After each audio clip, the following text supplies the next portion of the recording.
Picture this. It is 3 a.m. You wake suddenly from a dream. The images are still vivid. A house you have never seen but somehow recognize. A conversation with someone who should not be there. A feeling urgent, strange, just out of reach. You lie there for a moment, trying to hold on to it. But already it is fading. Most nights you let it go.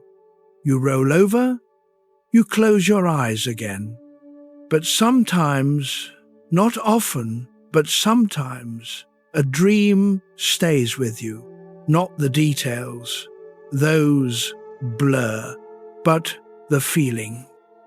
The sense that something was being said. Something your waking mind could not quite hear. Tonight, we are going to sit with that feeling, not to decode every symbol or unlock hidden meanings, but to understand what two of the most famous minds in psychology believed dreams were trying to do. Sigmund Freud called dreams the royal road to the unconscious. Carl Jung believed they were letters from a deeper part of yourself, a part that spoke in images, not words. Both men spent decades listening to dreams. Both believed dreams mattered, but they disagreed profoundly about what dreams were for. And in that disagreement lives a question you may have asked yourself on those rare nights when a dream lingers. Is this trying to tell me something, or is it just noise? By the end of tonight, you will have a way to think about your own dreams. Not a formula, not a rule book, just a lens. One that lets you see the night mind a little more clearly. And perhaps gently understand what it has been saying all along. Let your shoulders drop. Feel the weight of your head against the pillow.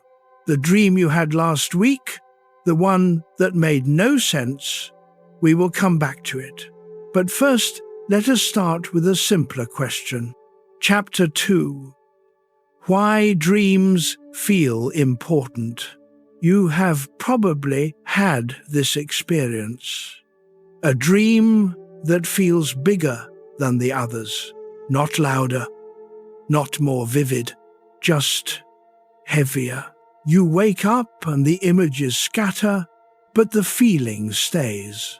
Unease, longing, recognition. Something in you knows this was not just random mental noise. But you cannot explain why.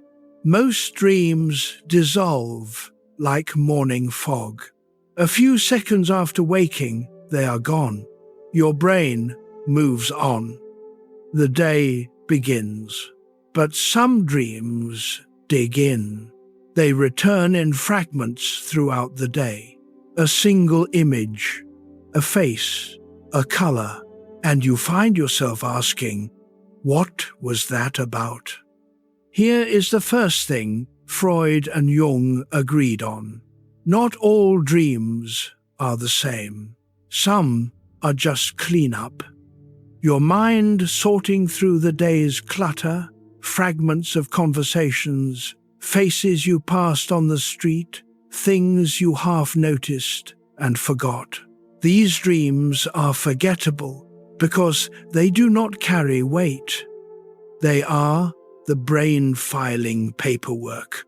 But then there are the other kind, the dreams that feel like they came from somewhere else. Jung called these big dreams. Freud did not use that term, but he recognized the difference too. These are the dreams that arrive with a sense of importance.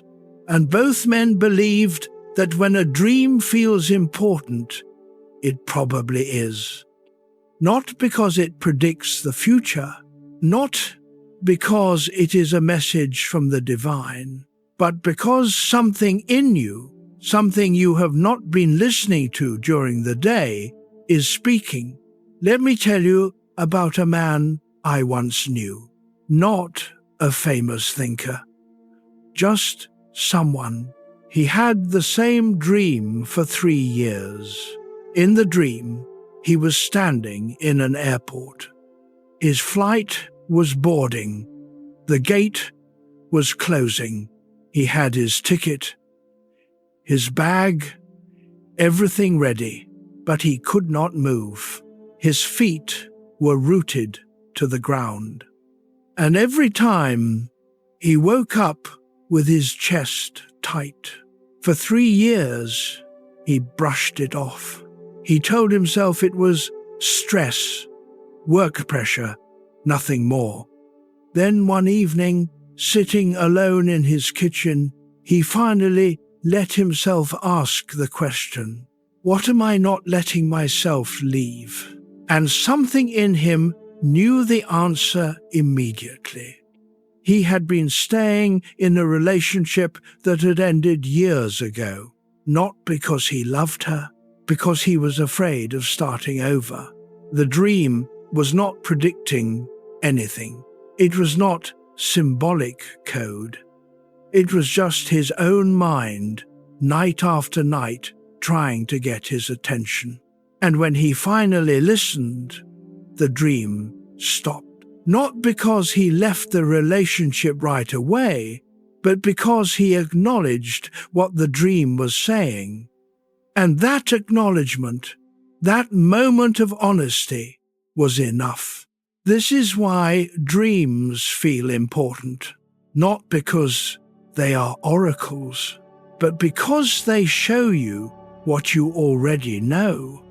The part of you that cannot speak during the day finds a way at night, in images, in feelings, in stories that make no logical sense, but carry emotional truth.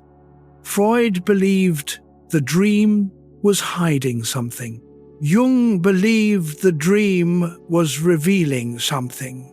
And both of them believe this: when a dream will not let you go, it is because you have not let it finish. Notice your breath for a moment. Let it move at its own pace. You do not need to remember every dream tonight. You just need to trust that the ones worth remembering will find you. Chapter 3, Remembering Without Forcing. Here is a strange fact about dreams. The harder you try to remember them, the faster they disappear. You wake up, you lie still, you reach for the images, and they slip through your fingers like water. It is one of the most frustrating things about dream work. You know there was something there, something vivid, urgent, almost within reach. But the moment you try to grab it, it is gone. Freud noticed this too. He believed forgetting was not accidental. The mind forgets dreams, he thought, because dreams contain things we would rather not see. Jung disagreed. He thought dreams fade not because they are dangerous, but because they speak a language the waking mind does not fluently understand.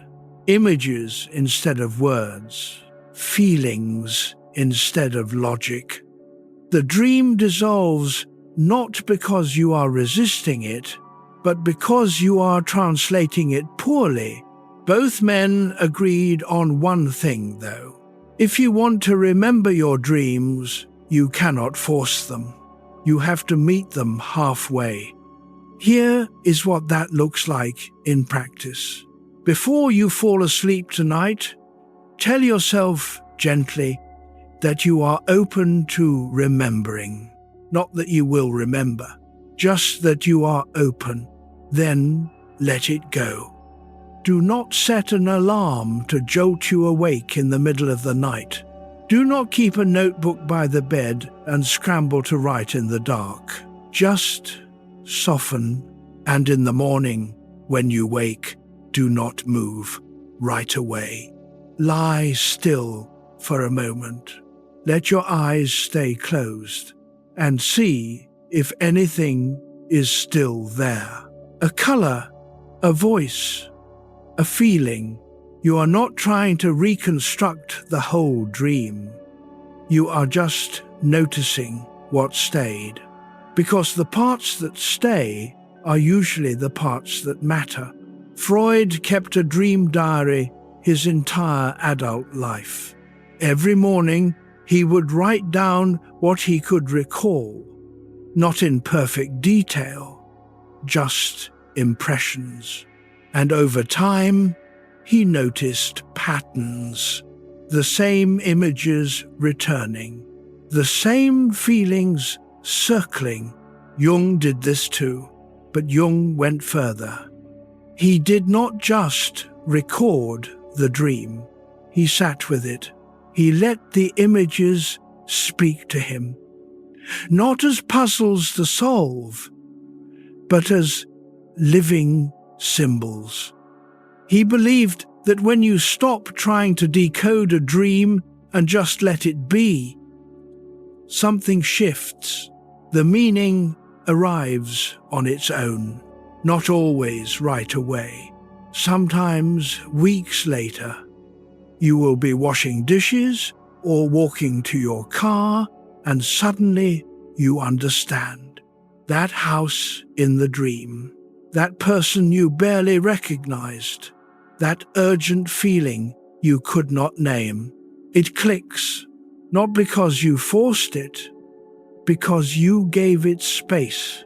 Think of someone you know who cannot sit in silence, who fills every quiet moment with noise, talking, scrolling, moving, not because they are restless by nature, but because silence makes them uncomfortable. Dreams are like that silence. If you approach them with noise, trying to analyze, interpret, fix, force, they retreat. But if you approach them with curiosity, if you sit beside them, not over them, they open. Let your jaw soften. Feel the stillness in the room. You do not need to remember tonight's dream. You just need to trust that if something needs to be remembered, it will find a way. Chapter 4. Freud's Royal Road Claim. In 1899, Sigmund Freud published a book that would change psychology forever, The Interpretation of Dreams. In it, he made a claim so bold, so confident, that it sounded almost arrogant. He said, "The interpretation of dreams is the royal road to a knowledge of the unconscious activities of the mind. The royal road, not a shortcut, not a side path. The main route, the clearest, most direct way to understand what is happening beneath the surface of your thoughts." For Freud, this was not poetic language. It was a scientific claim. He believed that during the day, your mind is guarded. You are polite, restrained, socially acceptable. You do not say what you really think. You do not act on every urge. You hold things back, desires, fears, anger, shame, and all of that repressed material, Freud argued, does not disappear. It goes underground, into what he called the unconscious. A part of your mind you cannot access directly while awake, but at night, when your defense is lower, when the conscious mind finally rests, the unconscious speaks, and it speaks in dreams. For Freud, every dream was a disguised message, a wish that could not be expressed openly, a fear you refused to face, a memory you buried. The dream was not the message itself. It was the disguise. Your job, if you wanted to understand yourself, was to decode it, to look beneath the surface story and find what was really being said. Freud spent decades doing this, listening to patients describe their dreams, asking questions, looking for patterns, and he became convinced that beneath every strange, surreal, confusing dream was a simple truth. You wanted something you were not allowed to want, or you feared something you were not allowed to fear. And the dream was your mind's way of expressing it in code. Now, here is where it gets interesting. Freud was not saying dreams are prophecies. He was not claiming they predict the future or reveal cosmic truths. He was saying something much more personal. Your dreams are about you, your wishes, your conflicts, your unfinished business. And if you pay attention, if you learn to read the code, you can see what your waking mind has been hiding from you. But there is a problem with Freud's approach, and Jung saw it immediately. If every dream is a disguised wish, if the unconscious only speaks in riddles to protect you from uncomfortable truths, then dream interpretation becomes detective work, a hunt for hidden motives, a search for buried shame. And for many people, that hunt feels cold, clinical, like the dream is not speaking to you, it is lying to you, and you have to catch it in the lie. Jung believed something different. He thought dreams were not disguises. They were revelations. Not lies, but letters, written in a language you had forgotten how to read. But we will get to Jung in a moment. For now, let us stay with Freud a little longer.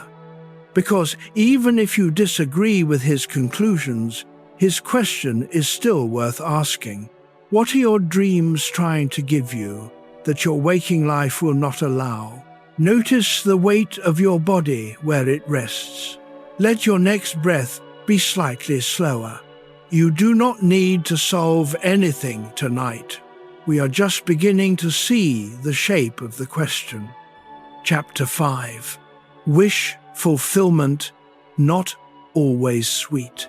Freud's central claim about dreams was this: every dream is a wish fulfillment. At first, that sounds almost childish. Like he is saying dreams are just fantasies. You dream about flying because you wish you could fly. You dream about wealth because you wish you were rich. Simple, obvious.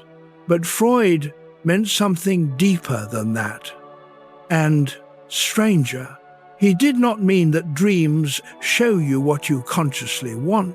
He meant they show you what you unconsciously need, even when that need is uncomfortable, even when it contradicts what you think you want. Let me give you an example.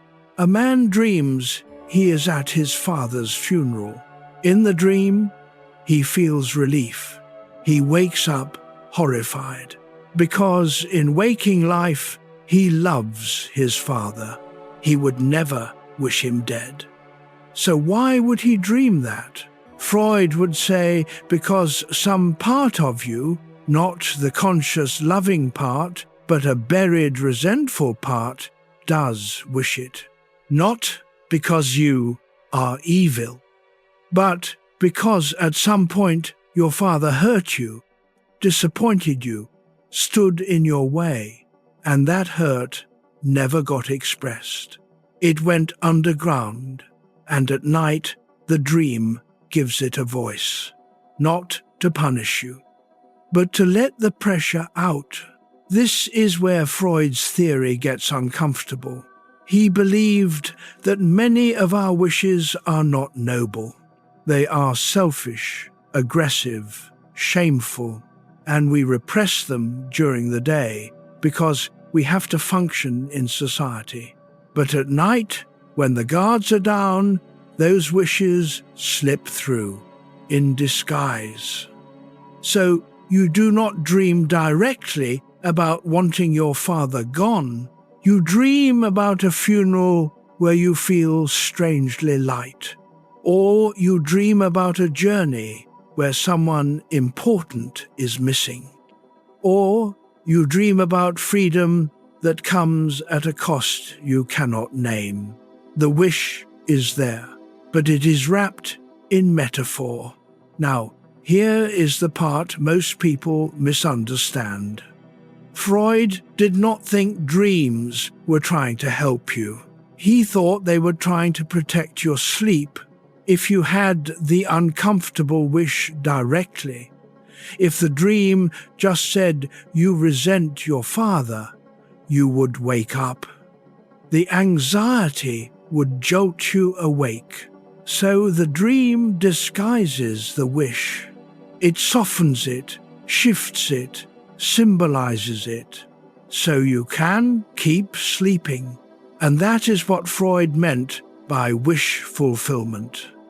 Not that dreams give you what you want, but that they let you express what you cannot express in a form your sleeping mind can tolerate. Not all wishes are dark, of course. Some are tender. A woman who has been lonely for years dreams she is dancing with someone whose face she cannot see. She wakes up with a warmth in her chest, not because she knows who the person is, but because the dream let her feel held, even for a moment. That is a wish fulfillment too. The wish to be less alone. But again, it is not literal. She is not dreaming about a specific person she wants. She is dreaming about the feeling she needs. Connection, safety, being seen. And the dream gives her that feeling, briefly, so she can keep sleeping.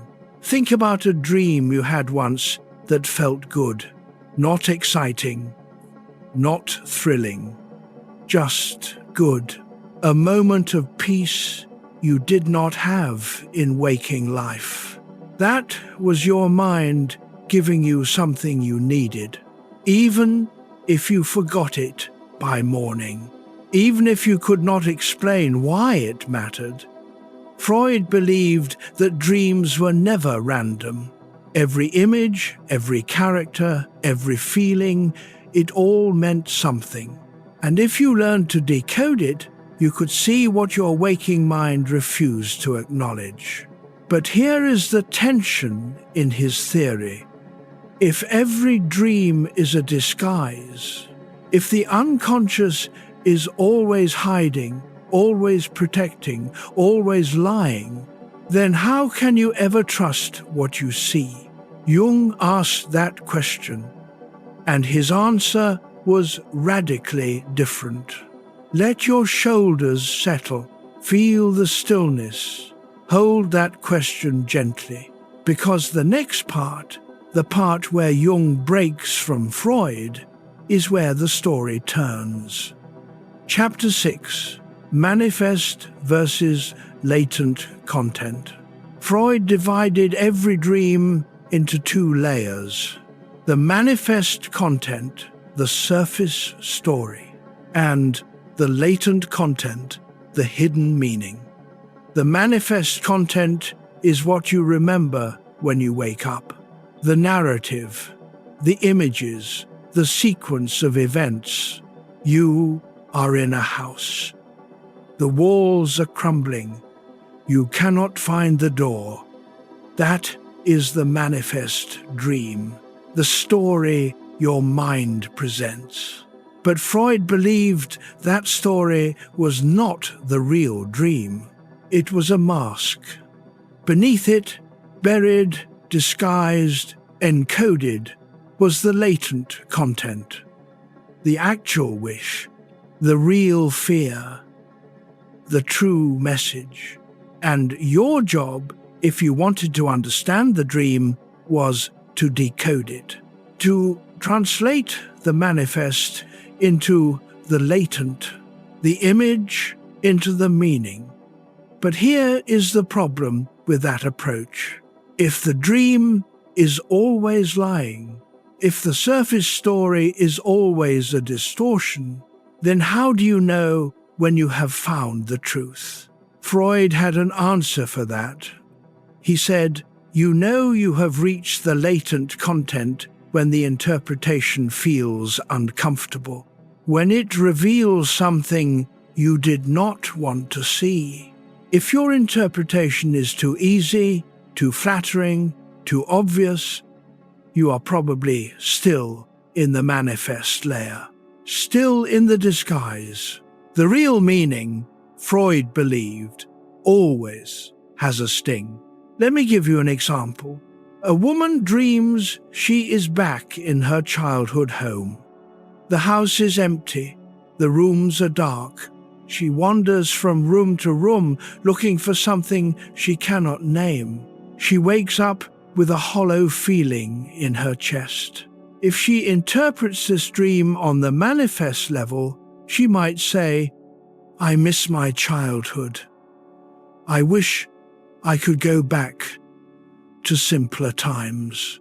That is a safe interpretation, nostalgic, harmless. But Freud would push deeper. He would ask, "What were you looking for in the dream?" And when she could not answer, he would suggest, "You were not looking for the past. You were looking for the version of yourself you left behind when you grew up. The part of you that felt free, unguarded, whole. And now, decades later, you still do not know where that part went." That interpretation stings, because it is not about missing the house. It is about missing yourself. And that is how Freud knew he was getting close to the latent content. When the interpretation stopped being comforting and started being true. Now, this is where Jung disagreed. Not with the idea that dreams have layers, but with the idea that the surface layer is always a lie. Jung believed the manifest content was already meaningful. You did not have to decode it. You had to sit with it. The image of the empty house was not a disguise. It was a symbol, and symbols, Jung argued, do not hide meaning. They hold it. For Freud, a symbol was like a locked box. You had to break it open to find what was inside. For Jung, a symbol was like a seed. You had to plant it, water it, and wait for it to grow. Same dream, different approach. One treats the dream as a puzzle. The other treats it as a conversation. Both men were brilliant. Both spent decades listening to dreams. But their methods produced very different results. Freud's patients often left therapy feeling exposed, like their dreams had betrayed them. Jung's patients often left feeling seen, like their dreams had finally been understood. Think about a dream you have had recently. Not a big one, just something small. A moment, an image, a feeling. Now ask yourself, which approach feels right? Do you want to crack it open and find what is hidden? Or do you want to sit beside it and let it speak? There is no wrong answer. but the answer you choose will shape how you listen to every dream that follows. Let your jaw soften. Let your breath move at its own rhythm. The dream is patient. It will wait. Chapter 7, Dreamwork. The hidden logic. Freud believed that dreams follow a logic of their own, not the logic of waking thought, not cause and effect, sequence and reason, but a deeper logic, the logic of feeling, association, and compression. He called this dreamwork, the process by which the unconscious mind takes a raw, uncomfortable wish and transforms it into something you can tolerate while sleeping. Dreamwork is not random. It follows patterns. And if you learn to recognize those patterns, Freud argued, you can reverse engineer the dream. You can work backward from the image to the wish, from the symbol to the source. He identified 4 main mechanisms of dream work. 4 ways the unconscious disguises what it wants to say: condensation, displacement, symbolization, secondary revision. We are going to walk through each one, not because you need to memorize them, but because once you see them, you cannot unsee them. And the next time you wake up from a strange, fragmented, confusing dream, you will recognize the shapes moving beneath the surface. But before we go there, let me say this. Freud's dreamwork theory is brilliant. It is also exhausting, because it turns every dream into a puzzle, a code that needs cracking. And for some people, that feels right. It feels like finally being given the tools to understand something that has always been out of reach. But for others, it feels cold, like the dream is not speaking to you. It is testing you. And if you cannot decode it, you fail. Jung felt that coldness too, and it is part of why he eventually walked away from Freud. But we will get to that. For now, let us stay with Freud's method. Because even if you do not adopt it fully, understanding how he thought about dreams will sharpen the way you think about your own. Picture a room with many doors. Freud believed your unconscious was behind one of those doors, and your dreams were the key. But the key was bent, rusty, hard to turn. You had to learn how to use it. And that is what dreamwork was. The instruction manual for a key that did not want to fit. Jung, by contrast, believed there were no locked doors, just thresholds you had not yet learned to cross. But more on that later. Let your shoulders drop. Notice the weight of your body.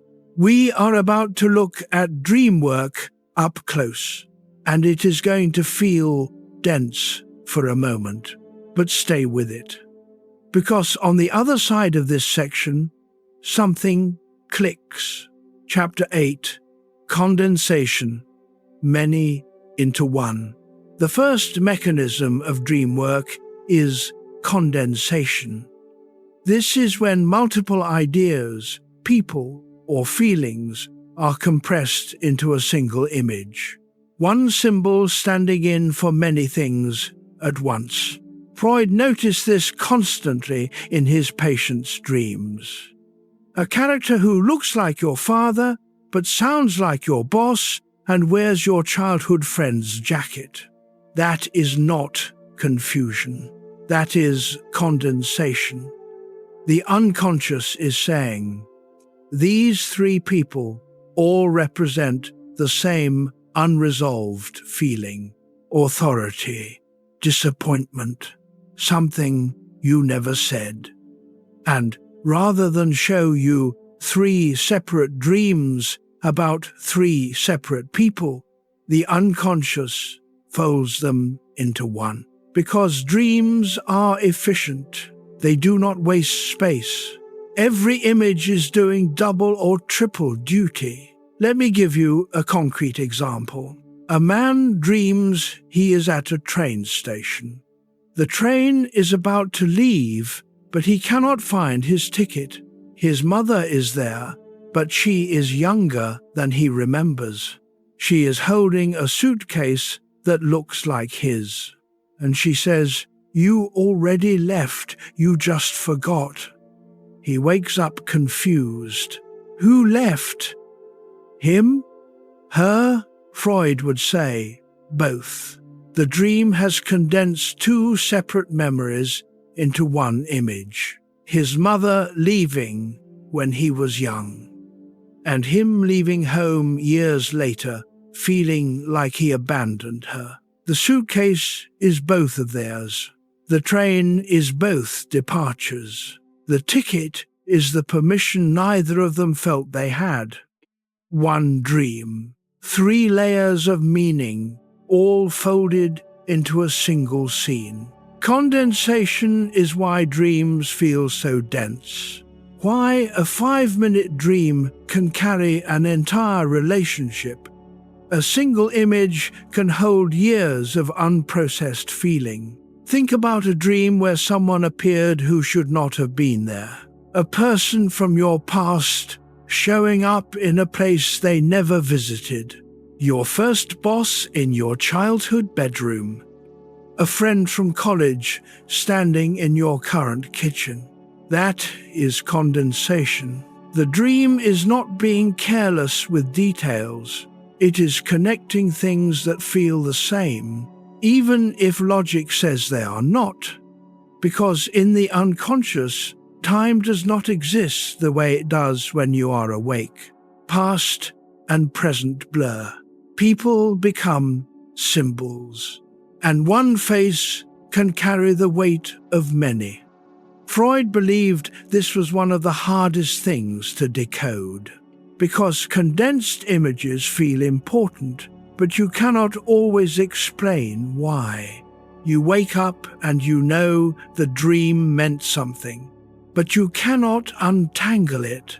You cannot separate the strands, and that is okay. You do not have to. Sometimes just recognizing that the image is carrying more than it seems, that is enough. You do not need to decode every thread. You just need to notice the weight and trust that over time, with gentle attention, the threads will loosen on their own. Notice your breath. Let it move at its own pace. Condensation is not the enemy. It is just the unconscious being economical, saying more with less. Chapter 9. Displacement. Emotion reassigned. The second mechanism of dream work is displacement. This is when the feeling in the dream is attached to the wrong thing. You dream about losing your keys, and you wake up in a panic. But the panic is not really about the keys. It is about something else, something bigger, something the dream could not show you directly. So it displaced the feeling onto something smaller, safer, more tolerable. Freud believed displacement was the mind's way of protecting you from overwhelming emotion. If the real source of anxiety is too much to face, the dream shifts it. It moves the feeling from the thing you cannot handle to something you can. You do not dream about losing your marriage. You dream about losing your wallet. Same feeling, different object. Let me tell you about a woman who came to Freud. She dreamed she was at a party. Everyone was laughing. The room was warm, but she could not find her coat. She searched everywhere, growing more frantic. When she woke up, she felt deeply sad, not frustrated, not annoyed, sad. Freud asked her, "What is the coat?" And after a long silence, she said, "It was my father's coat. He gave it to me before he died." The dream was not about a party. It was about grief, but grief was too heavy to carry in the dream. So the feeling was displaced onto the coat, a smaller loss, a manageable loss, something she could search for without breaking. Displacement is everywhere in dreams. The argument you have with a stranger in a dream, that is not about the stranger. It is about someone you cannot argue with in real life. The test you fail in a dream, years after finishing school, that is not about school.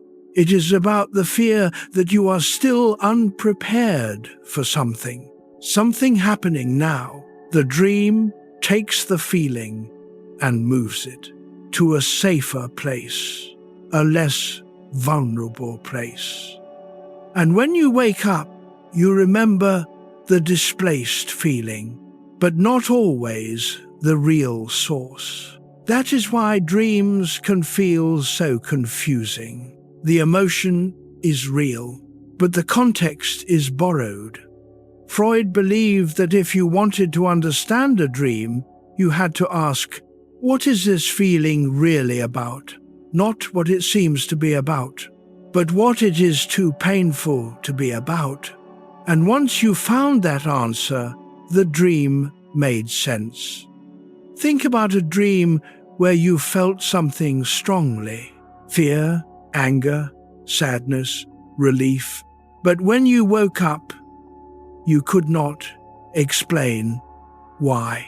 The situation in the dream did not warrant that feeling. It was too small, too strange, too random. That was displacement. The feeling was real, but the source was hidden. And your job, if you want to understand the dream, is not to analyze the symbol. It is to follow the feeling. To ask, when have I felt this before? In waking life, recently or long ago, and see what surfaces. Let your jaw soften. Let your shoulders settle. Displacement is not the dream lying to you. It is the dream protecting you, giving you the feeling in a dose you can handle, so you can keep sleeping. Chapter 10. Censorship and Inner Resistance. Freud believed there was a gatekeeper in your mind, a censor, not a person, not a voice, just a force, an inner resistance that stands between your unconscious wishes and your conscious awareness. During the day, this censor is strong. It keeps forbidden thoughts from surfacing. It makes sure you do not say the thing you really feel. It smooths over contradictions. It keeps you socially acceptable. But at night, the censor weakens. It does not disappear. It just softens. And that is when the unconscious slips through, but not cleanly, not directly. The censor is still there, still doing its job, just less effectively. So the unconscious has to get creative. It has to disguise the wish so thoroughly that even the sleeping censor does not recognize it. That is where symbols come in. That is where condensation and displacement happen. The dream is not just trying to express a wish. It is trying to sneak the wish past your internal gatekeeper. And that is why dreams feel so bizarre. They are not random. They are encrypted. Freud believed that the more uncomfortable the latent content, the more elaborate the disguise. If the wish is mild, the dream is straightforward. But if the wish is shameful, aggressive, deeply repressed, the dream becomes surreal, fragmented, almost nonsensical, because the censor is working overtime to keep you from seeing it clearly. And this is where Freud's theory gets controversial. He believed that the very act of forgetting a dream was censorship. You wake up. The dream was vivid. You know it was important, but within seconds it is gone. Not because your memory is bad, but because the censor, now fully awake, is erasing it, pushing it back underground. Because whatever was revealed, you are not ready to know it yet. This is frustrating, of course. It means the dreams you most need to remember are the ones you are most likely to forget. And Freud knew that. He told his patients, if you cannot remember a dream, that is information. The resistance itself tells you something. What is your mind protecting you from? Now, here is where Jung disagreed. Jung did not believe in a censor. He believed the unconscious was not trying to hide anything. It was trying to communicate. And if you could not understand the dream, it was not because the dream was lying. It was because you did not yet speak the language. For Freud, the unconscious was an enemy you had to outwit. For Jung, it was a teacher you had to learn from. Same phenomenon, completely different relationship. And that difference shaped everything that came after. Think about a dream you have tried to remember and could not. You woke up knowing it was there. You could feel the edges of it. But no matter how hard you reached, it slipped away. Freud would say something in you did not want you to remember. Jung would say the time was not right yet. Wait, it will come back when you are ready. Both men were trying to help, but their methods felt entirely different. One felt like interrogation. The other felt like patience. Let your breath move slowly. Notice the stillness around you. You do not need to fight your own mind, even if Freud believed you did. Chapter 11. Day Residue and Memory Fragments. Freud noticed something curious about dreams. They almost always include something from the day before. A face you passed on the street, a word someone said, a fleeting image from a screen. He called these day residues. Tiny fragments of the previous day that show up in the dream, seemingly at random. And he believed they were not random at all. The unconscious, Freud argued, uses day residue as raw material. It takes a neutral, insignificant detail from your waking life, a stranger's jacket, a phrase from a podcast, a color you barely noticed, and it repurposes it, turns it into a symbol, a container for something deeper. This is why dreams often feel half familiar. You recognize pieces of the dream. A street you walked yesterday, a song that played in a cafe, but the context is wrong. The meaning has shifted because the unconscious borrowed those details and filled them with new significance. Let me give you an example. A man dreams he is in a bookstore. He is looking for a specific book, but he cannot find it. The shelves keep moving. He wakes up frustrated. Later that day, he realizes, yesterday he walked past a bookstore on his lunch break. He did not go in. He barely noticed it. But his unconscious filed it away.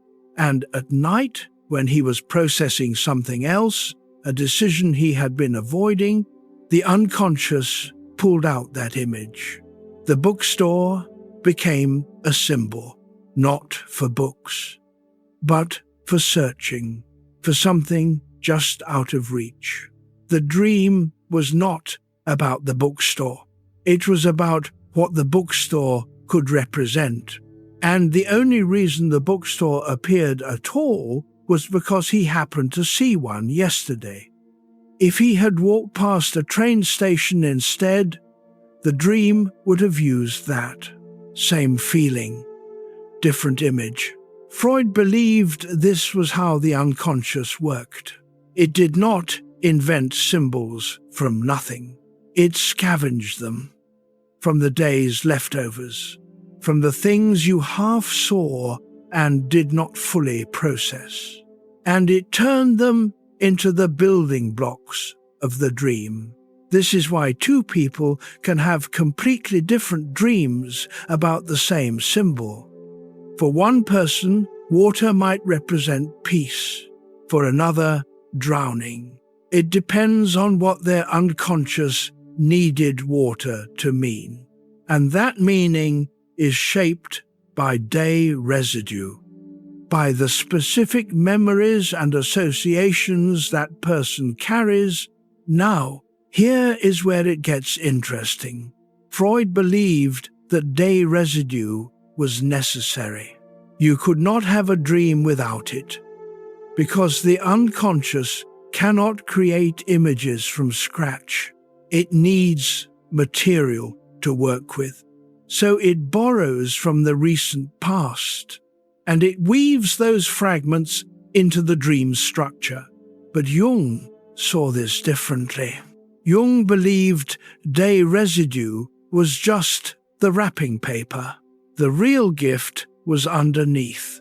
The archetypal image, the universal symbol, the thing that would have appeared in your dream whether or not you walked past that bookstore. The day residue for Jung was just the unconscious's way of making the archetypal feel personal, of grounding the eternal in the everyday. So the dream does not feel abstract. It feels like your dream. Both men were right. Dreams do use day residue. But whether that residue is the point or just the packaging, that is where they split. Think about a recent dream, something small, something forgettable. Now ask yourself, was there anything in that dream from yesterday? A face, a place, a word? Chances are there was. And that detail was not there by accident. Your unconscious chose it, borrowed it, repurposed it, to say something that had nothing to do with yesterday, but everything to do with right now. Let your shoulders drop. Let your next breath be slower. You do not need to track everyday residue. You just need to notice. Your mind is always watching, even when you think you are not paying attention. Chapter 12, Anxiety, Dreams, and Self-Deception. Freud believed that wish fulfillment applied to all dreams, even the bad ones, even nightmares. At first, that seems absurd.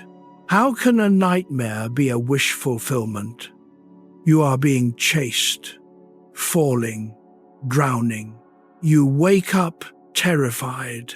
Where is the wish in that? But Freud had an answer. He said, "The nightmare is fulfilling a wish you do not consciously recognize, a need to punish yourself, a desire to replay a trauma until you master it, a way of processing guilt, shame, or fear that your waking mind refuses to touch. The nightmare is not the wish itself. It is the way your unconscious is trying to handle the wish." Let me give you an example. A woman dreams she is late for an important meeting. She is running, but her legs will not move. She wakes up in a panic. Freud would ask, what is the wish beneath the anxiety?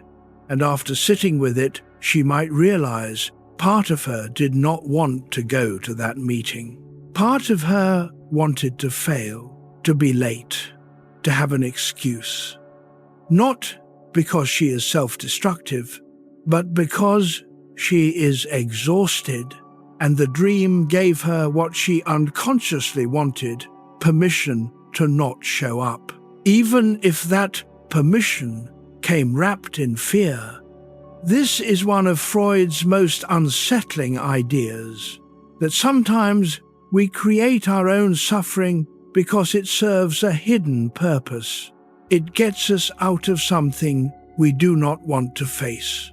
It proves something we secretly believe about ourselves. It punishes us for something we think we deserve. And the dream, rather than stopping that suffering, enacts it. Because enacting it, even in a nightmare, is better than leaving it unresolved. Think about a recurring anxiety dream you have had. The test you did not study for. The speech you cannot remember. The car that will not start. Freud would say you are not dreaming about failure. You are rehearsing it. Because some part of you believes failure is inevitable, and the dream is letting you practice what it feels like, so that when it happens in real life, or if it never happens at all, you have already survived it in sleep. Now, Jung disagreed with this. Jung believed anxiety dreams were not wish fulfillments. They were warnings. The unconscious, he thought, was not punishing you. It was trying to get your attention, saying, "You are out of balance. Something needs to change." The nightmare is not the wish. It is the alarm. And if you ignore it, the dream will get louder. Both men were trying to explain the same thing. Why do we dream about the things we fear most? Freud said, because we need to. Jung said, because we must. Same dream, different diagnosis, and both of them believe this. If you have the same nightmare over and over, it is not because your unconscious is broken. It is because something has not been heard yet. Something is unfinished. And until you finish it, the dream will return. Let your jaw soften. Feel the weight of your head against the pillow. If you have had a nightmare recently, one that will not leave you, you do not need to decode it tonight. You just need to know it is not punishing you. It is asking you to listen. Chapter 13, Sexual Symbols. Use with care. This is the chapter where most people roll their eyes. Because Freud is famous or infamous for his insistence that dreams are almost always about sex. A cigar is never just a cigar. A staircase is phallic. A tunnel is vaginal. A dream about climbing a mountain? Sexual. A dream about entering a room? Also sexual. It sounds absurd, and in many ways, it is. But Freud was not being crude for the sake of it. He was making a specific claim about his culture and his time. He lived in late 19th century Vienna, a society obsessed with propriety, repression, and sexual shame. People were not allowed to talk about sex. Women were not supposed to feel desire. Men were not supposed to admit certain longings. And all of that repression, Freud believed, had to go somewhere. It went into dreams. Because the unconscious, he argued, does not care about social rule. It only cares about what you want. And if you want something you are not allowed to want, the dream will give it to you. In code. So, yes, Freud saw sexual symbols everywhere, but not because he was obsessed with sex, because his patients were obsessed with not admitting they thought about sex, and the dreams were the only place their desires could surface. Now, here is the problem. Freud took that cultural observation and turned it into a universal rule.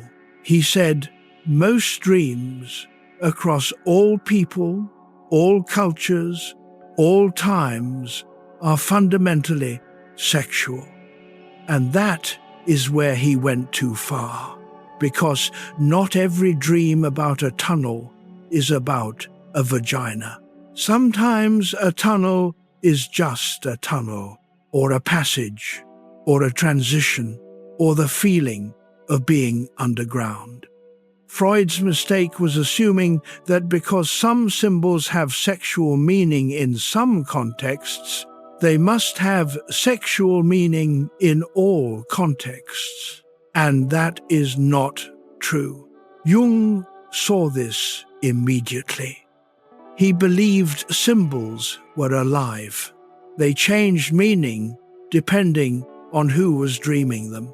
A snake might be sexual for one person, and for another, it might represent transformation, or danger, or healing. You cannot assign fixed meanings to symbols. You have to ask, what does this symbol mean to you? Not to Freud, not to the culture, to you. Let me tell you about a man who dreamed about climbing a ladder. Freud would have interpreted that as a sexual act, the vertical motion, the upward thrust. But the man said, I do not think it is about sex. I think it is about ambition. He had just been offered a promotion, a step up, but also a risk, and the ladder in the dream was not sexual. It was existential. A question his unconscious was asking. Do you want to climb? Or are you afraid of what happens at the top? Same image, completely different meaning. And Freud would have missed it because he was looking for the wrong thing. Now, that does not mean sexual symbols never appear in dreams. They do, because sexuality is part of being human. And if you are repressing something sexual, an attraction, a fear, a desire, your dreams will find a way to express it. But not every dream is about that. And assuming every dream is about that, it flattens the richness of what dreams can say. Here is the rule I would offer. If a symbol in your dream feels sexual to you, trust that. If it does not, do not force it. Freud was brilliant, but he was also limited by his time, his culture, and his own fixations. You do not have to adopt his lens to learn from his insights.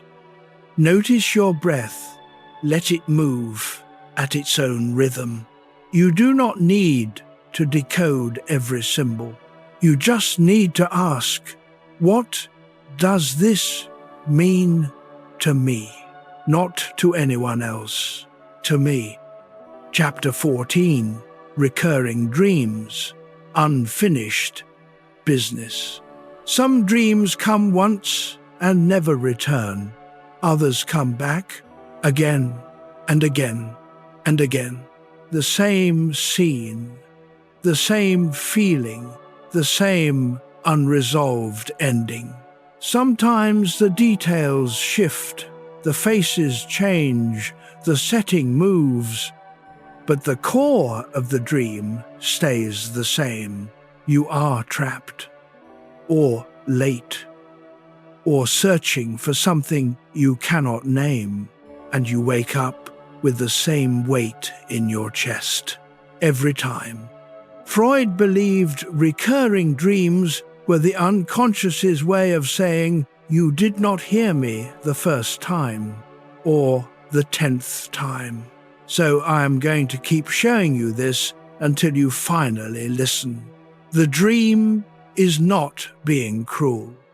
It is being persistent, because whatever the dream is trying to process, whatever wish, fear, or memory it is circling, you have not let it finish.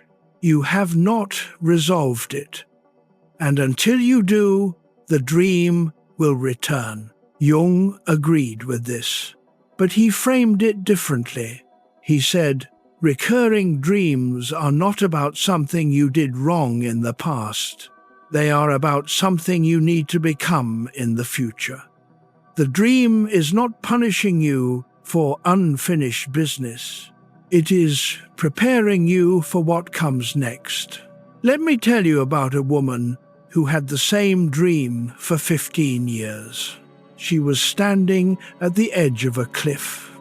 The wind was strong, the drop was steep, and she knew in the dream that she was supposed to jump, not to die, but to what? She never found out. Because every time she woke up before she could jump, for 15 years she had that dream, and for 15 years she thought it was about fear. Fear of failure, fear of risk, fear of the unknown. But then, one day, something shifted. She had the dream again. Same cliff, same wind. But this time, she jumped, and she did not fall. She flew, not literally, not like a superhero, but the feeling, the sensation of letting go. It was not terrifying, it was relief. And when she woke up, she knew the dream had been waiting for her to be ready, not ready to solve the problem, ready to trust herself enough to leap. And once she did, in the dream stopped. It never came back, because it had done its job. Recurring dreams are like that. They are not failures. They are invitations. And the fact that they keep returning does not mean you are stuck. It means something in you knows there is more to see, more to feel, more to understand, and it is patient. It will wait as long as it takes. Freud would say, the recurring dream is repeating because the wish has not been fulfilled. Jung would say, the recurring dream is repeating because the transformation has not been completed. Both are true. Because some recurring dreams are about resolving the past, and some are about stepping into the future. And you do not always know which one it is until the dream finally changes. Think about a recurring dream you have had, or a recurring theme, even if the details shift. Now ask yourself, what has not been finished? Not out there. In here. What question have you been avoiding? What leap have you been too afraid to take? What truth have you been circling but not yet facing? The dream already knows. It is just waiting for you to catch up. Let your shoulders settle. Let your jaw soften. If a dream keeps returning, it is not because you are failing. It is because you are almost ready, and the dream can wait a little longer. Chapter 15. Jung breaks from Freud. For years, Carl Jung was Freud's protege, his chosen successor, the one Freud believed would carry psychoanalysis into the future. But slowly, quietly, Jung began to see things differently. Not because he rejected Freud's insights, but because he believed Freud had stopped too soon. Freud saw the unconscious as a basement, a place where unwanted things were buried. Repressed wishes, shameful desires, childhood wounds.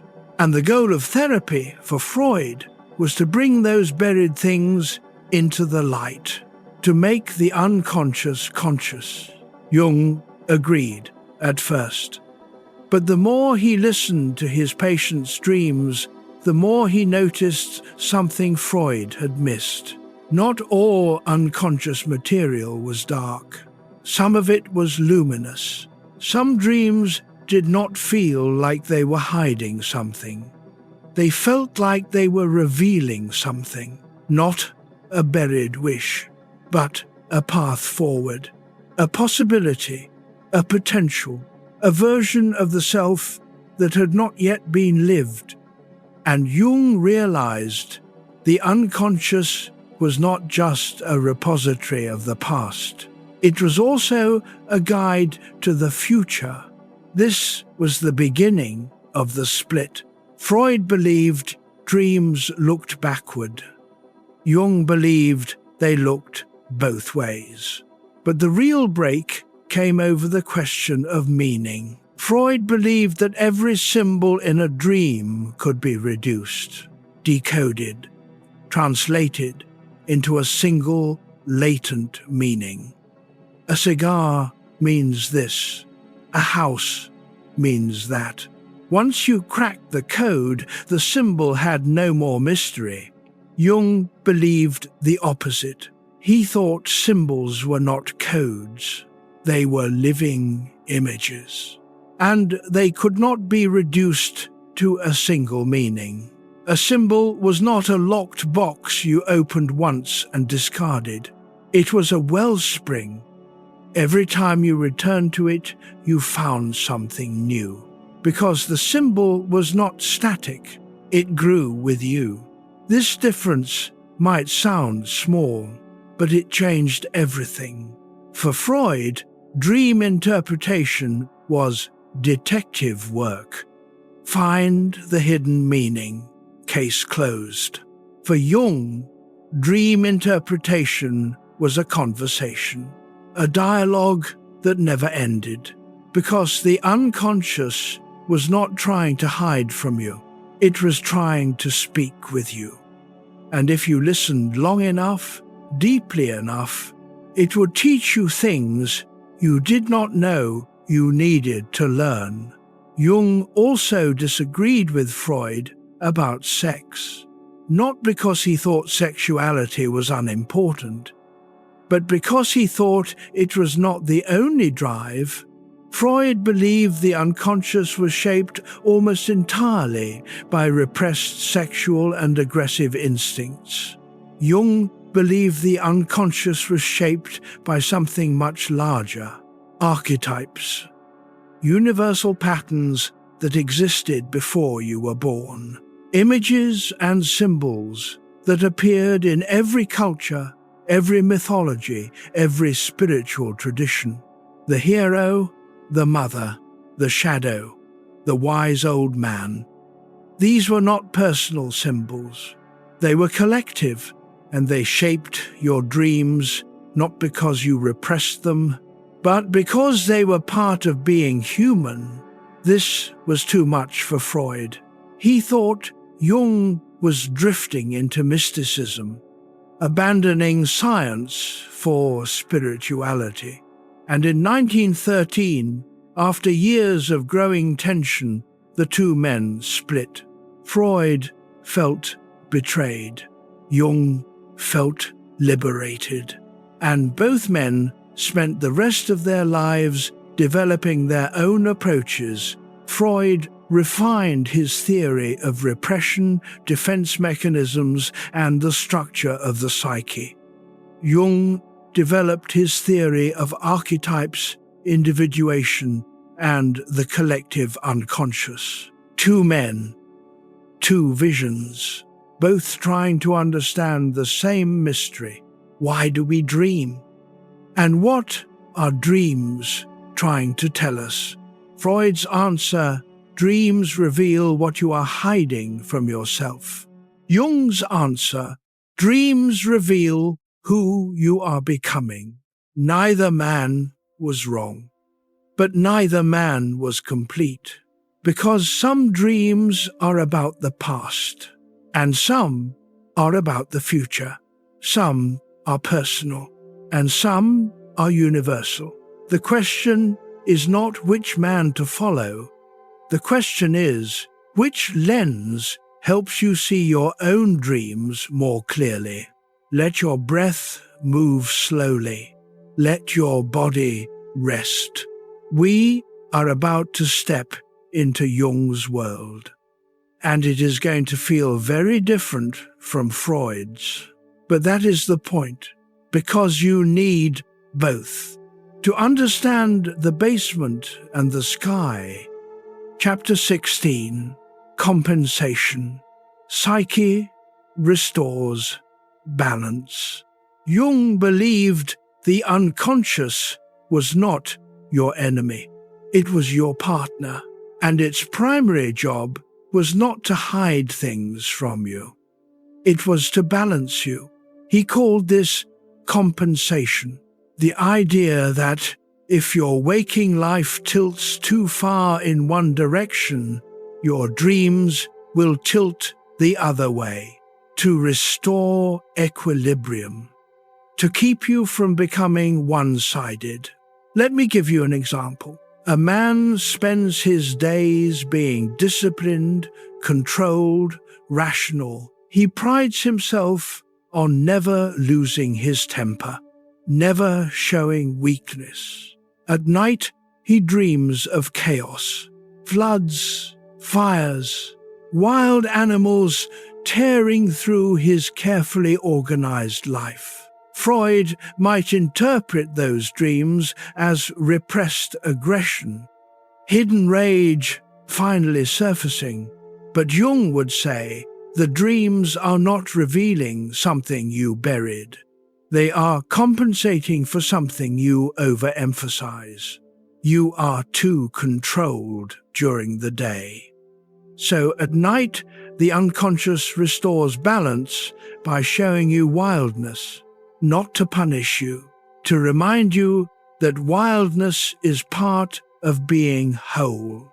Compensation is not about conflict. It is about integration. The unconscious is not fighting your conscious mind. It is completing it. If you are too serious, your dreams might be playful. If you are too reckless, your dreams might be cautious. If you neglect your emotions, your dreams will be flooded with feeling. If you over-intellectualize, your dreams will be sensory, embodied, immediate. The psyche, Jung believed, always moves toward wholeness. And dreams are one of the ways it does that. By showing you what you have been ignoring, not with judgment, with invitation. Here is a story that illustrates this. A woman spent years building a career she was proud of. She was ambitious, driven, successful, but at night she kept dreaming about a garden, overgrown, untended, full of weeds, and in the dream she was supposed to care for it, but she never did. She would walk past it day after day, and the garden would grow wilder. She told Jung about the dream, and he asked, "What part of your life have you stopped tending?" She paused, and then she said, "Everything that is not my career. Her friendships, her body, her sense of play. The things that used to nourish her had become weeds. She had let them go, not because she did not care, but because she was too busy. And the dream was not criticizing her. It was showing her what she had lost, so she could choose whether to reclaim it. That is compensation. The dream is not telling you what to do. It is showing you what is missing and trusting that you will know what to do with that information. Think about a recent dream where something felt out of place, a mood that did not match your waking life, a character who represented something you never think about, a scene that was softer or darker or stranger than your daily experience. That was compensation, your unconscious, showing you the other side, not to confuse you, to complete you. Freud saw the unconscious as a problem to be solved. Jung saw it as a wisdom to be trusted, and that difference shaped everything that followed.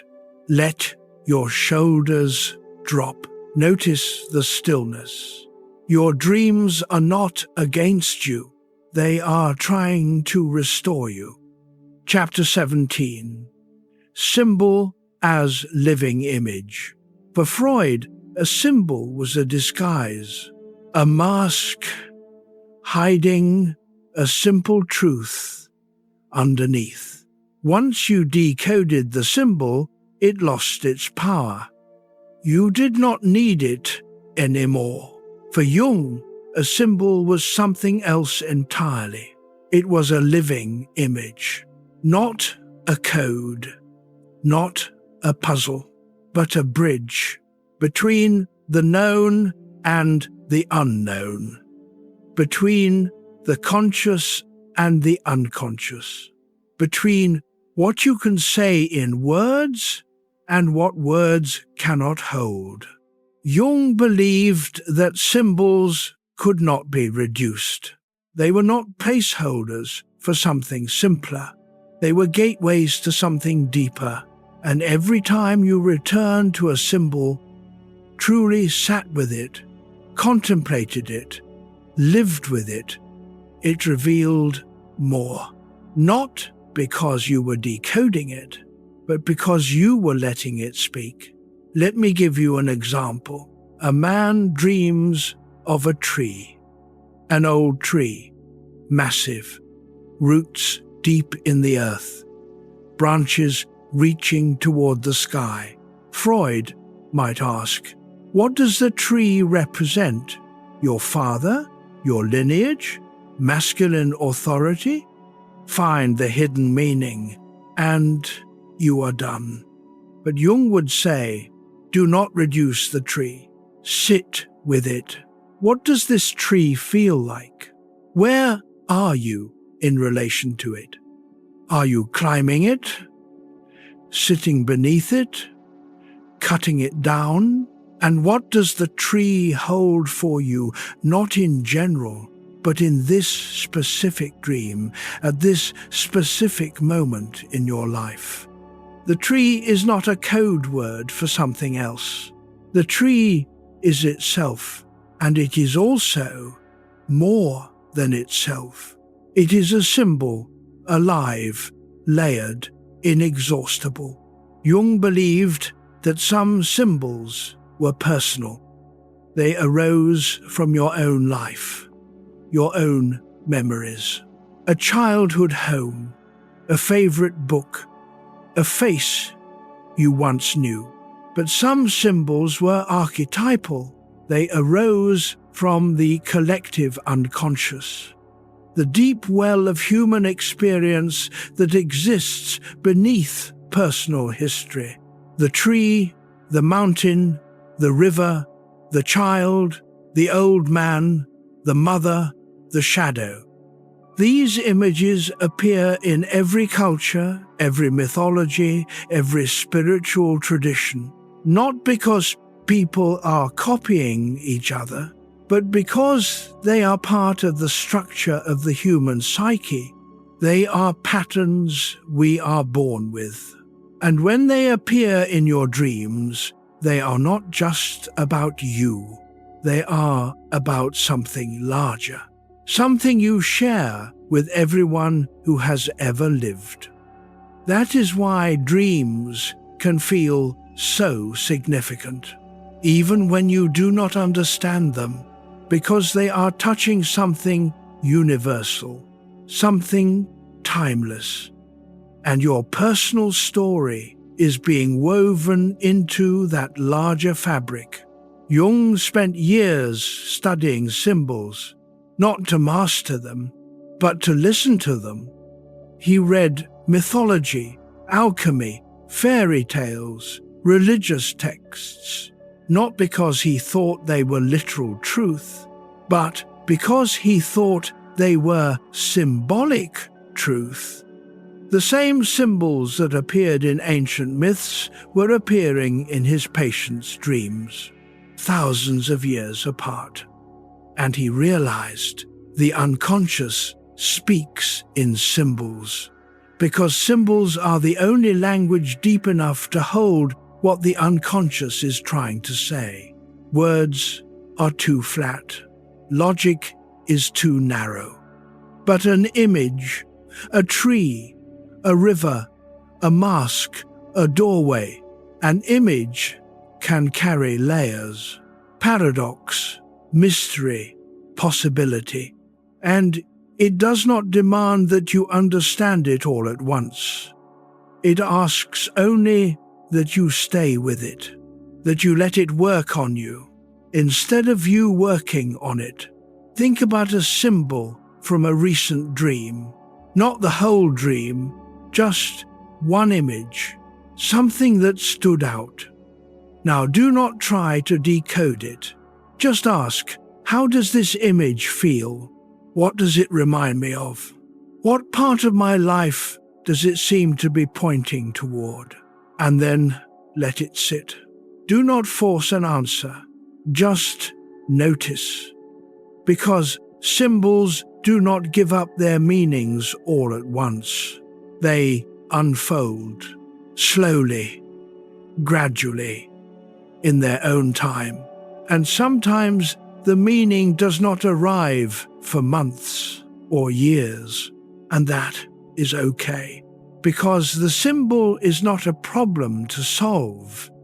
It is a presence to live with. Let your jaw soften. Let your breath move at its own pace. The symbols in your dreams are not lying to you. They are speaking a language older than words. And if you listen long enough, you will start to understand. Chapter 18, Archetypes, the Shared Patterns.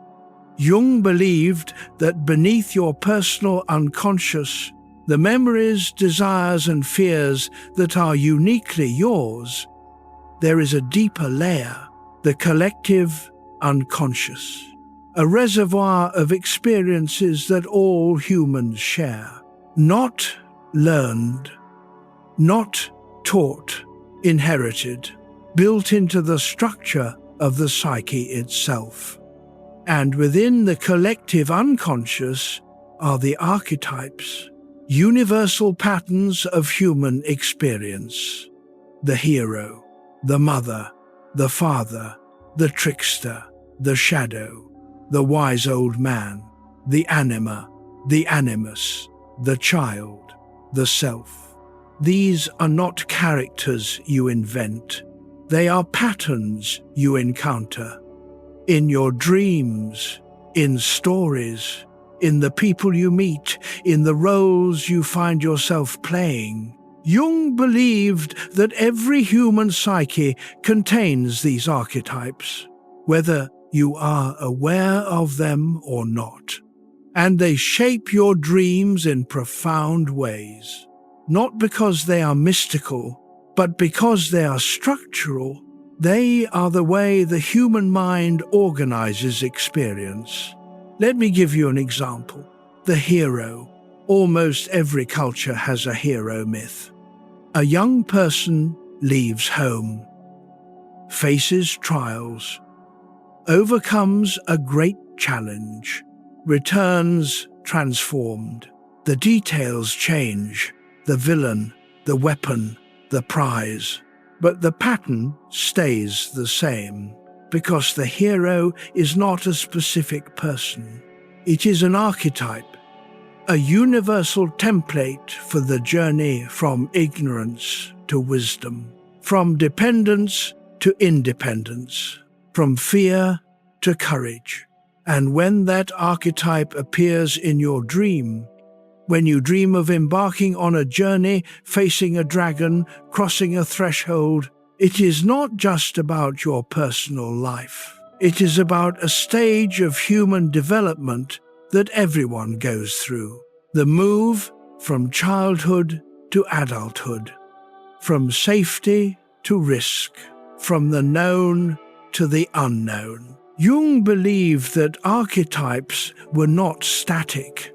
They were alive, and they activated at different stages of life. In your 20s, you might dream of the hero. In your 40s, you might dream of the shadow.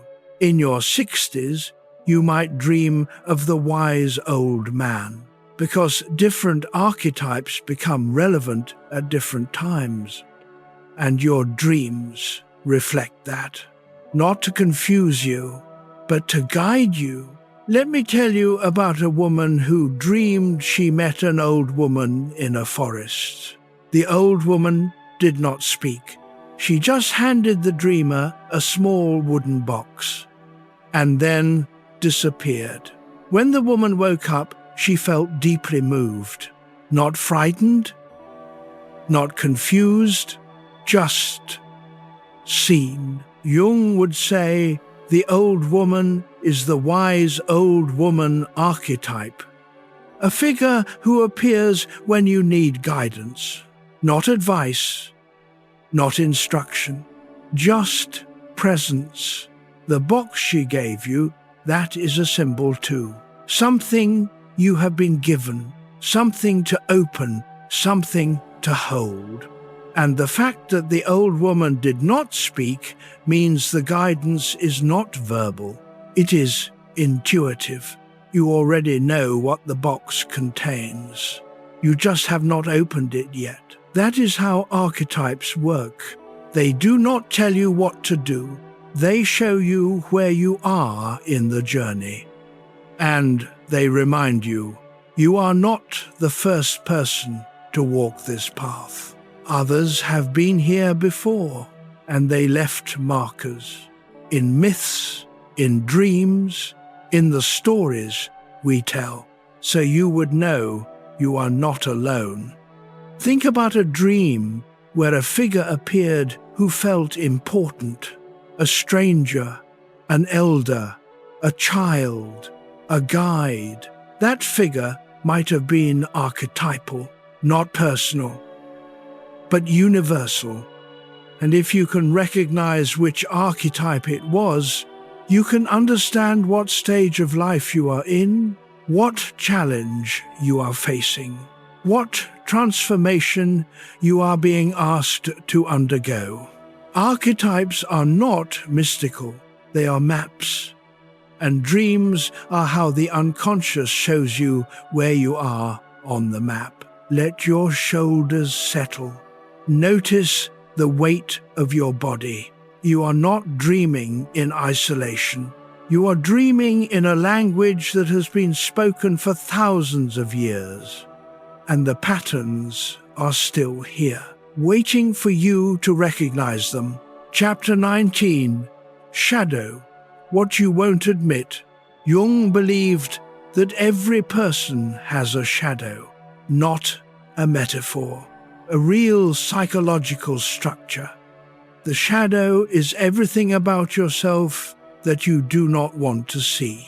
The qualities you dislike, the impulses you deny, the parts of yourself you have disowned, not because they are evil, but because they do not fit the image you have built, the person you want to be, the person you tell yourself you are. If you pride yourself on being kind, your shadow holds the times you were cruel.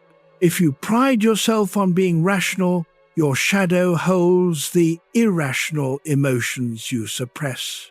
If you pride yourself on being strong, your shadow holds the vulnerability you refuse to admit. The shadow is not your enemy.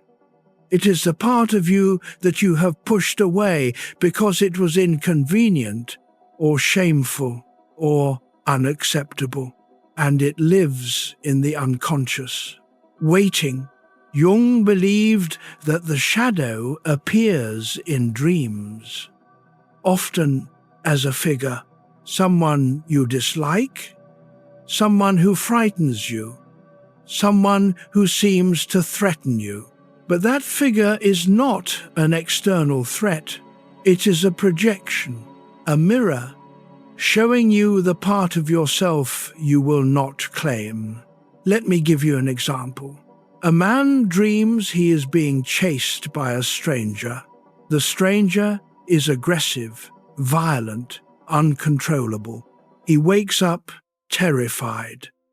Jung would ask, "What does the stranger represent?" And the man might say, "Everything I hate, everything I am not." But Jung would push, "Are you sure?" Because often the qualities we hate most in others are the qualities we refuse to see in ourselves. You hate aggression because you suppress your own anger. You hate selfishness because you deny your own needs. You hate weakness because you are terrified of your own vulnerability. The shadow is not about becoming a bad person.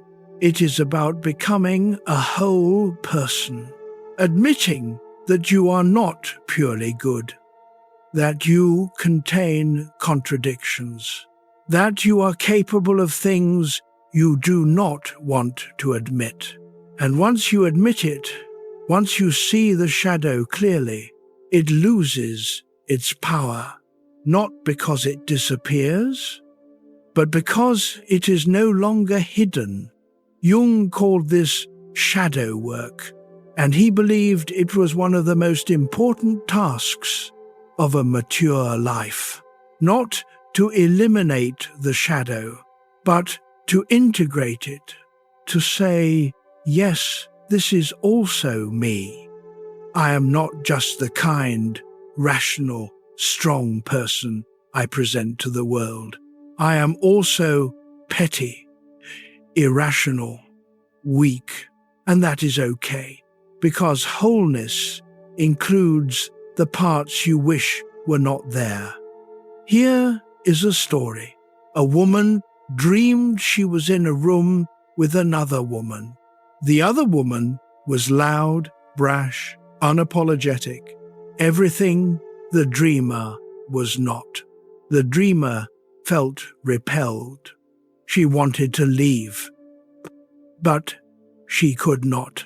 The dream forced her to stay in the room, and slowly something shifted. She started to see that the other woman was not her enemy. She was free. She said what she thought. She took up space. She did not apologize. And the dreamer realized, I have spent my whole life being small, polite, acceptable, and I resent anyone who is not. The shadow was not the loud woman. The shadow was the part of the dreamer that wanted to be loud, but never allowed herself. And once she saw that, the dream stopped feeling like a nightmare. It started feeling like an invitation. Think about someone in your life who irritates you, not because they harmed you, but because something about them just great.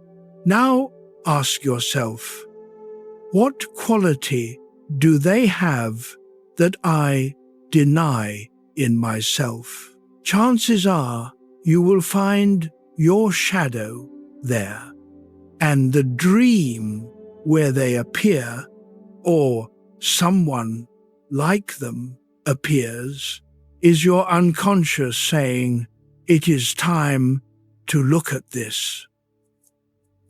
Not to become them, but to stop pretending you are not capable of what they embody. Let your jaw soften. Let your breath move slowly. Shadow work is not comfortable, but it is necessary, because the parts of you that you hide do not disappear. They just grow stronger in the dark. Chapter 20, Anima and Animus Encounters.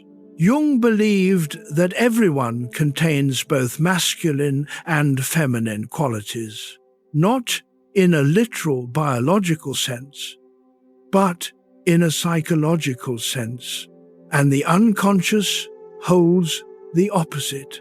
For a man, the unconscious holds the anima, the inner feminine.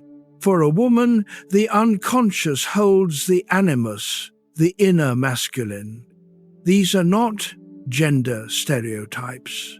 They are compensatory images, the qualities you do not emphasize in your conscious life. If you are a man who prides himself on being logical, decisive, and strong, your anima might appear in dreams as soft, emotional, intuitive. If you are a woman who has learned to be accommodating, nurturing, and relational, your animus might appear as assertive, independent, boundary-setting. The anima and animus are not threats. They are completions. They show you the parts of yourself you have underdeveloped, not because you should become them fully, but because wholeness requires integrating them. Let me give you an example. A man dreams he meets a woman by a river. She is beautiful, mysterious, silent.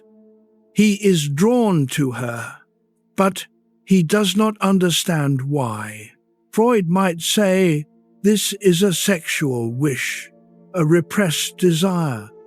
Jung would say this is the anima, the feminine part of the man's own psyche, and she is appearing because he has neglected her. He has been too rational, too controlled, too cut off from his emotions, and the anima is inviting him to soften, to reconnect with the intuitive, receptive, feeling side of himself, not to become less masculine, but to become more whole. The same pattern appears for women. A woman dreams she meets a man who is commanding, clear, unyielding. He tells her what to do, and she listens. Freud might interpret this as submission. Repressed desire for authority, Jung would say, this is the animus, the masculine part of the woman's own psyche. and he is appearing because she has neglected her own authority. She has been too accommodating, too unsure, too afraid to assert herself. And the animus is showing her what she needs to reclaim: her own clarity, her own power, her own voice. Jung believed that many people project their anima or animus onto others. A man falls in love with a woman who seems to embody everything he is not. But what he is really in love with is his own anima, reflected in her. And when the projection fades, the relationship often does too. Because he was never seeing her clearly. He was seeing a part of himself he had disowned. The same happens for women. They are drawn to men who seem strong, decisive, confident, but they are often projecting their own undeveloped animus.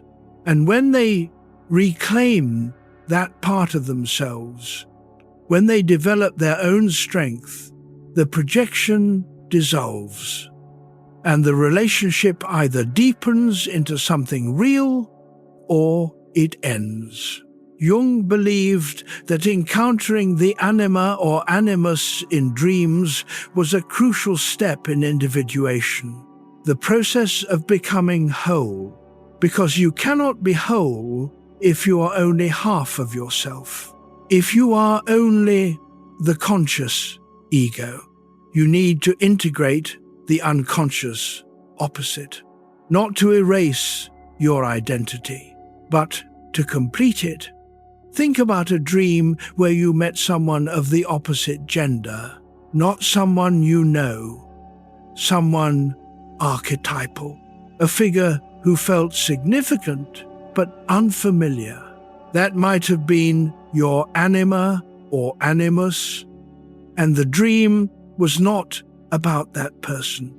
It was about you, the part of you that you have not yet fully claimed. Let your shoulders drop. Feel the stillness. You are not just one thing. You are many things. And your dreams know that, even when you forget. Chapter 21. The Self and Individuation. Jung believed that the ultimate goal of the psyche was not happiness. It was wholeness. He called this process individuation, the lifelong journey of becoming who you truly are. Not who your parents wanted you to be. Not who society expected you to be. Not even who you thought you should be. But the unique, unrepeatable person you were always meant to become. Individuation is not about perfection. It is about integration. Bringing all the scattered parts of yourself, conscious and unconscious, light and shadow, masculine and feminine, into one coherent whole. And at the center of that process is the self, not the ego. The ego is your conscious identity, your sense of I. It is important, necessary, but it is not the whole. The self, for Jung, was the totality of the psyche, conscious and unconscious, known and unknown. It is the organizing center, the force that pulls you toward wholeness, and it appears in dreams as symbols of completeness, mandalas, circles, geometric patterns. The sun, a child, a wise old figure, a treasure. These images do not mean you have arrived. They mean you are on the path. Jung believed that individuation was not a task you completed. It was a direction you moved toward, and dreams were the compass. When you are out of alignment, when you are living a life that does not fit who you are, your dreams become dark, fragmented, anxious. When you are moving toward individuation, when you are listening to yourself more honestly, your dreams become clearer, richer, more alive, not easier, not always pleasant, but more meaningful. Let me tell you about a man who came to Jung in his 50s. He was successful, wealthy, respected, but he felt empty, and his dreams were filled with images of decay, crumbling buildings, dying trees, abandoned cities. Jung said, "Your dreams are showing you what has been neglected.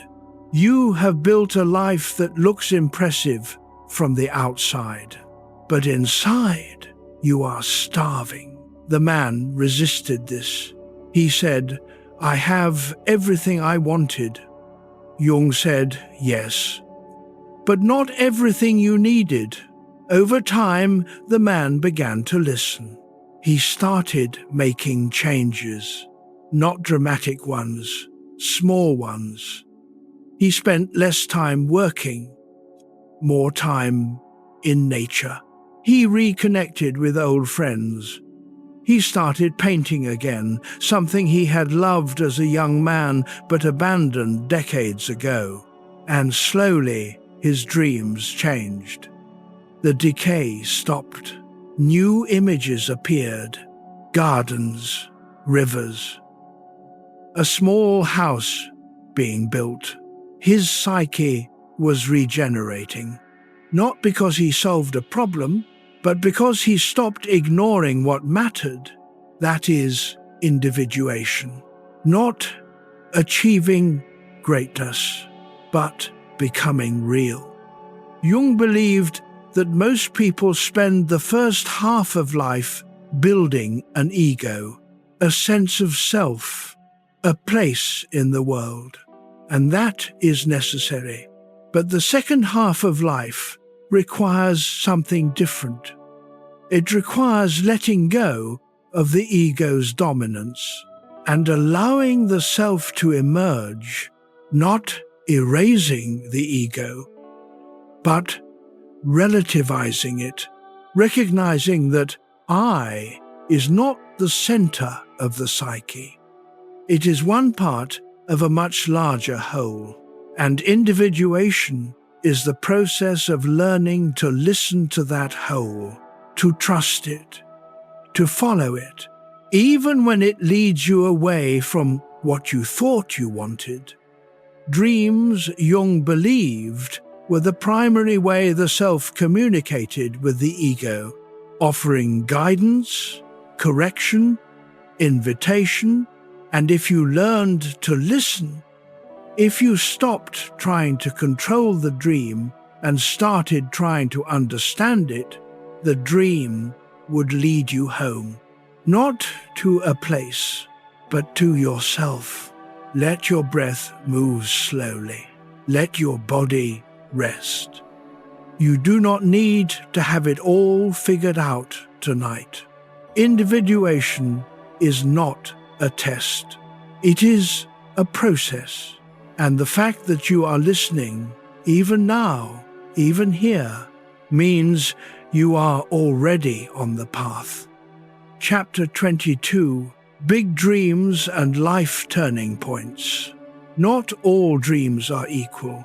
Some are small, forgettable, fragments of the day, but some dreams arrive with weight. They feel different, larger, deeper, more significant.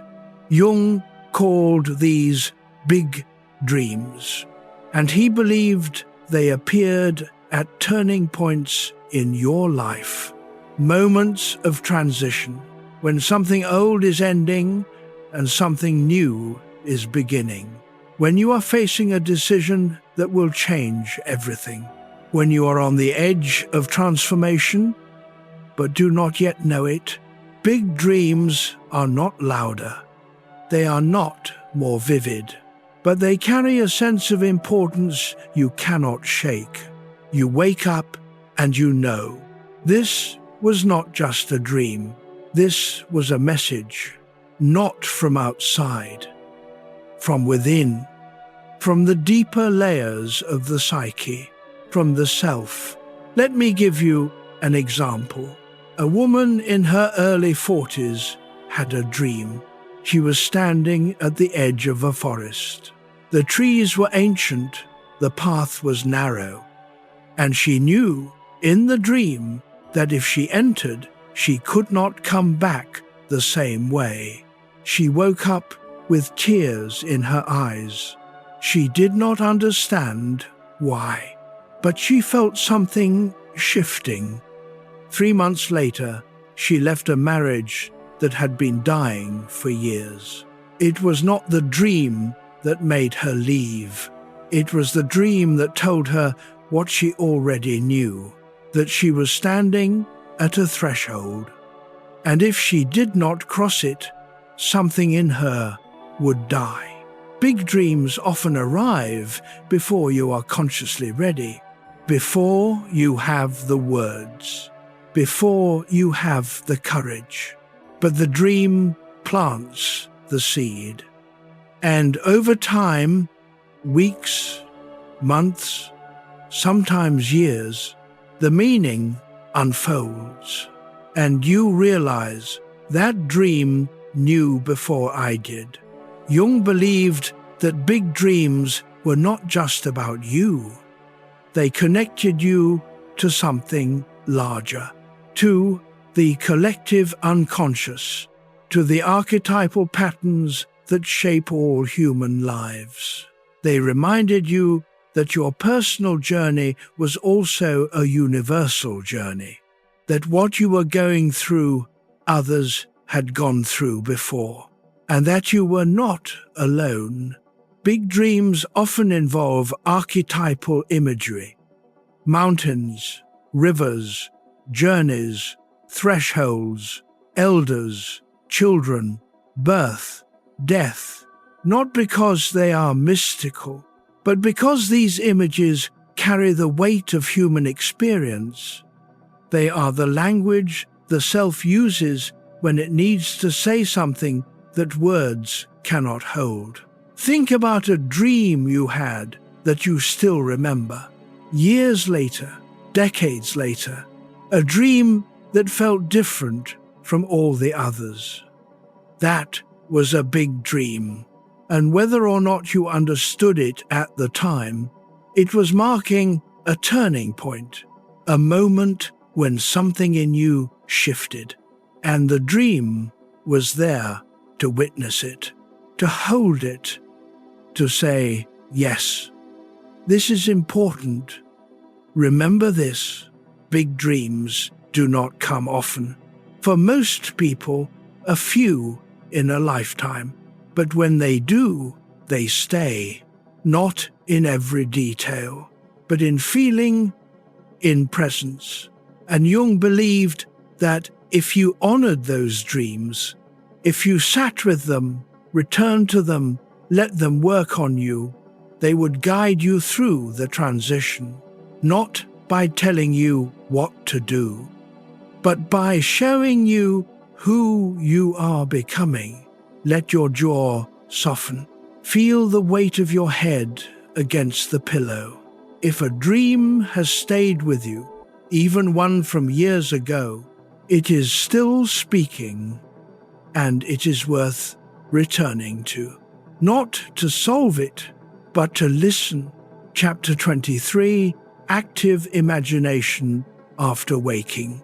Jung developed a technique he called active imagination. It was not meditation. It was not visualization. It was a way of continuing the conversation with the unconscious after you woke up. Because dreams do not end when you open your eyes. They linger, and if you give them space, if you do not immediately jump into the day, they will continue speaking. Here is how it works. You wake from a dream. You remember one image, one moment, one feeling. Instead of analyzing it, you sit with it. You close your eyes, not to go back to sleep, but to stay present. And you let the image live. You ask it a question, not out loud, silently. What are you trying to show me? And then you wait. You do not force an answer. You just watch.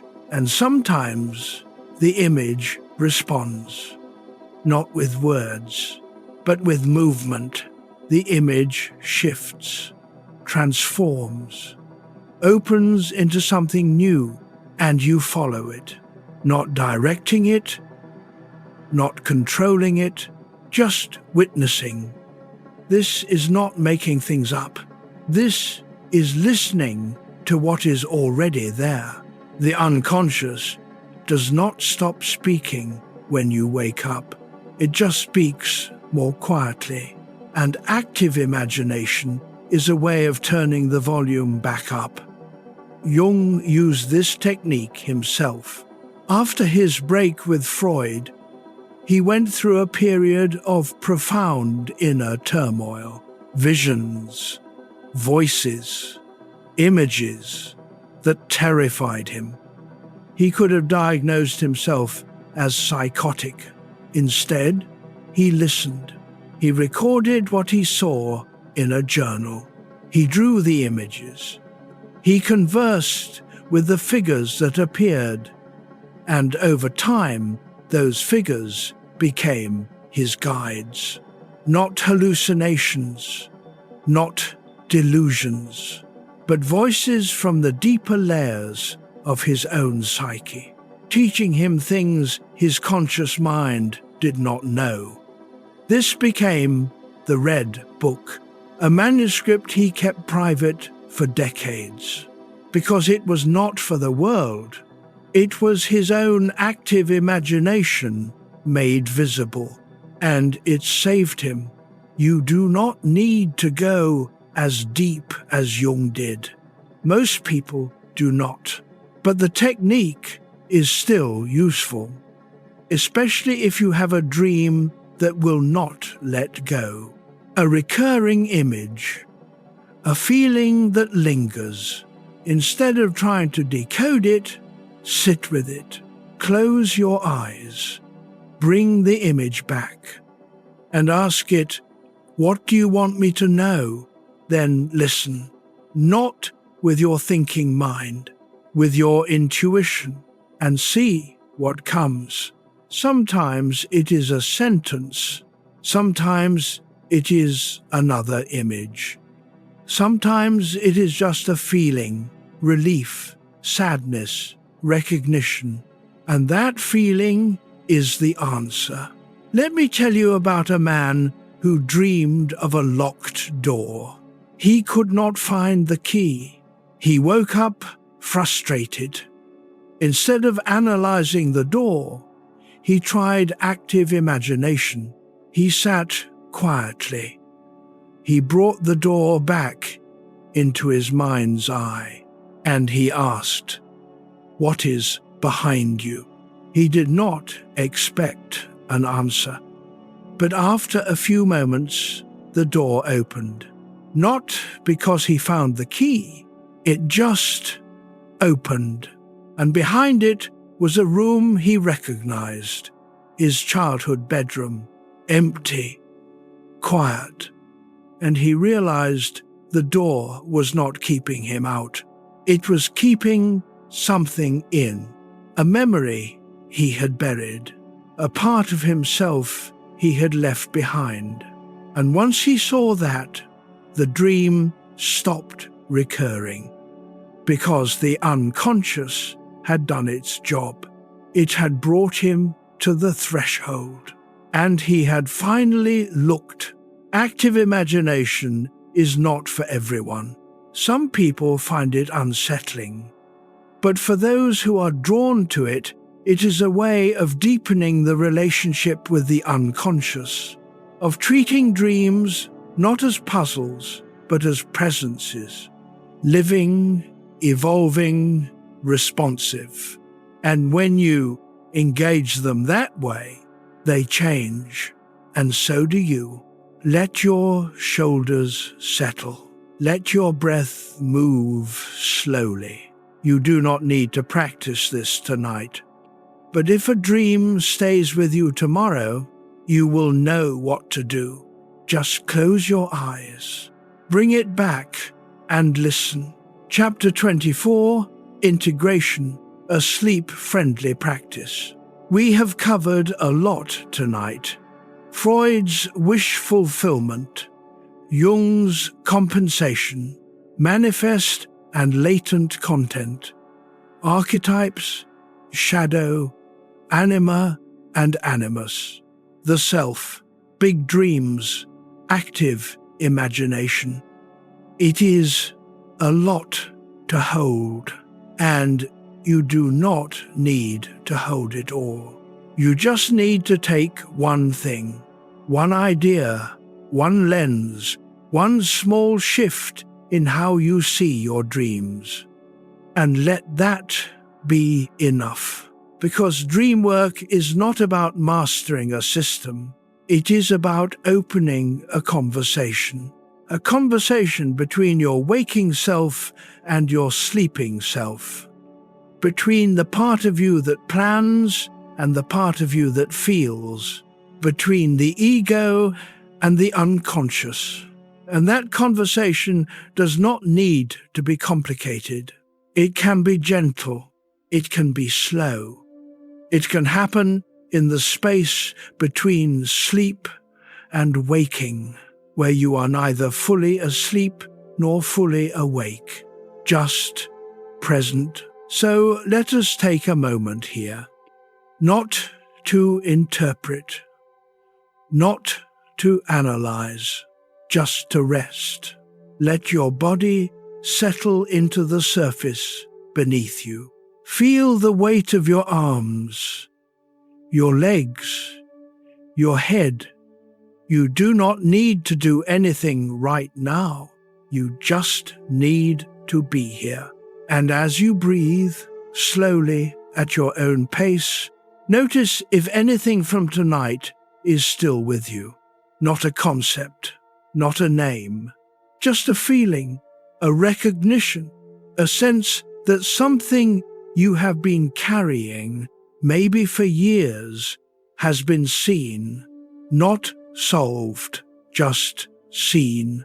And sometimes that is enough. Freud believed dreams were hiding something. Jung believed dreams were revealing something. But both men agreed on this. Dreams matter, not because they predict the future, not because they are mystical, but because they show you what you already know, deep down, beneath the noise, the part of you that speaks only at night, when the world is quiet, when your defenses are down, when the mind finally stops performing and starts being, and if you listen gently, patiently, without forcing, that part of you will teach you things you did not know you needed to learn. Take one more slow breath. Let your jaw soften. Feel the stillness in the room. You do not need to remember tonight's dream.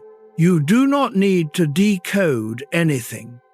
You just need to trust that if something needs to be remembered, it will find you in the morning, or a week from now, or a year from now, when you are ready. And until then, let the dream do its work, quietly, underground, where all real growth happens. You are not broken. Your mind is not against you. It is trying to become whole, and dreams are one of the ways it does that. So let yourself dream tonight, without pressure, without analysis. Just let the images come. Let them speak in their own language.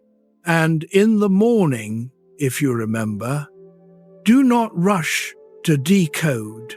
Just notice, and carry that noticing with you through the day, like a small stone in your pocket, a reminder that there is more to you than what you show the world, and that the part of you that dreams is the part of you that knows. Let your shoulders drop one last time. Let your breath find its own rhythm. You are safe here. You are whole. And the night will hold you while you rest.